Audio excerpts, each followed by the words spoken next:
All right, welcome. Today, we're diving deep into the literal cracks in our planet's surface, geological faults. Now, these aren't just some random lines on a map. Nope, they are massive, powerful fractures where the Earth's crust is actually breaking and moving. So, let's get right into it. So, let's kick things off with a classic chicken and the egg question. For the longest time, this was a huge debate among scientists. Do the incredibly violent shakes of an earthquake actually cause the ground to fracture and create a fault? Or does a sudden slip along a fault that's already there cause the earthquake? What do you think? And the verdict is in. It's the fault that comes first. We now know for sure that earthquakes are the result of a massive release of energy that happens when two blocks of rock suddenly move along a fault. So you see, if you really want to understand earthquakes, you first have to understand the faults themselves. Okay, so to really get a grip on this, we've got to look at the anatomy of a fault. What are the basic building blocks? What are the parts that make these incredible fractures tick? Let's break it all down. So at its most basic level, a fault is just a break, a fracture that separates two huge blocks of rock. But here's the key part. It's not just a crack. It's a crack where the blocks are moving relative to each other. And that movement, that's the planet's way of responding to an incredible amount of stress building up in the crust.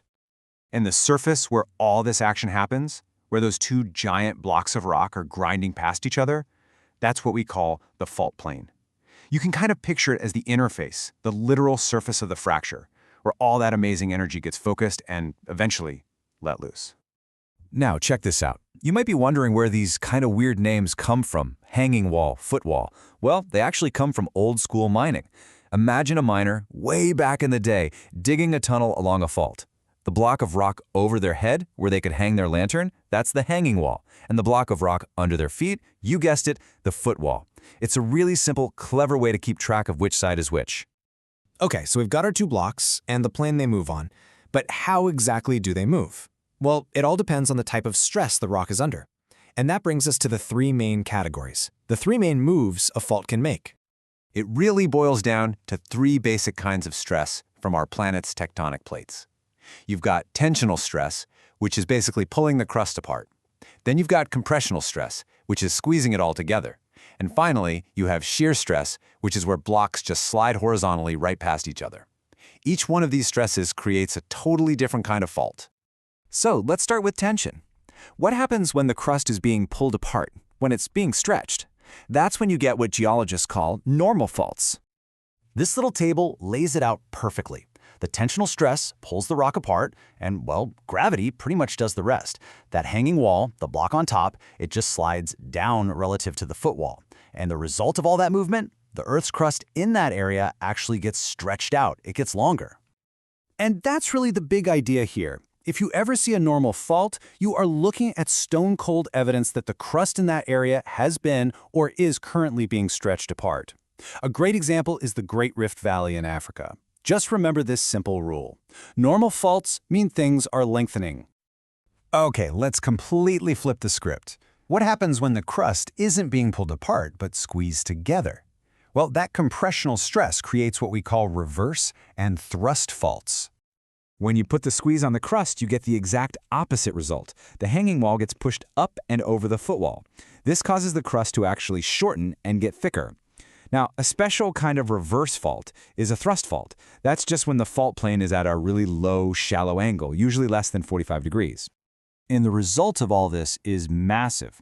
This is literally how you build mountain ranges. Think about the Himalayas. They were formed by this exact process, by shortening and piling up the Earth's crust.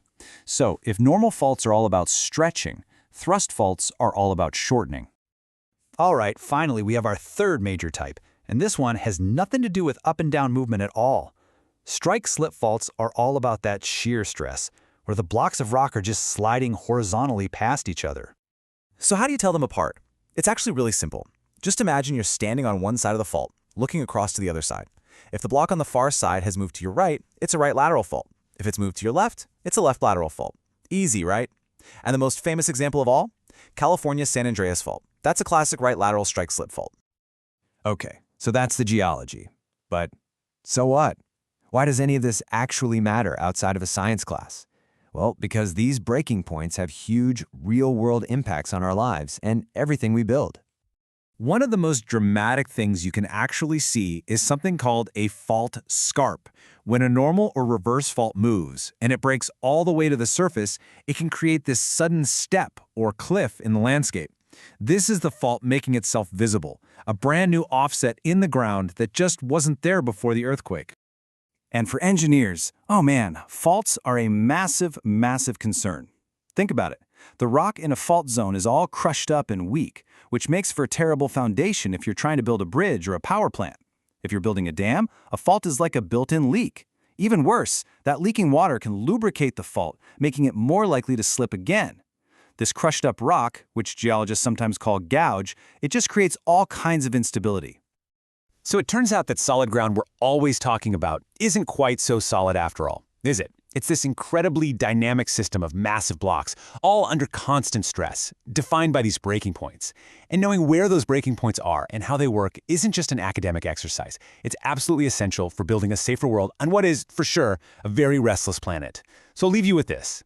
How does knowing about these hidden breaking points change how you see the world right under your feet?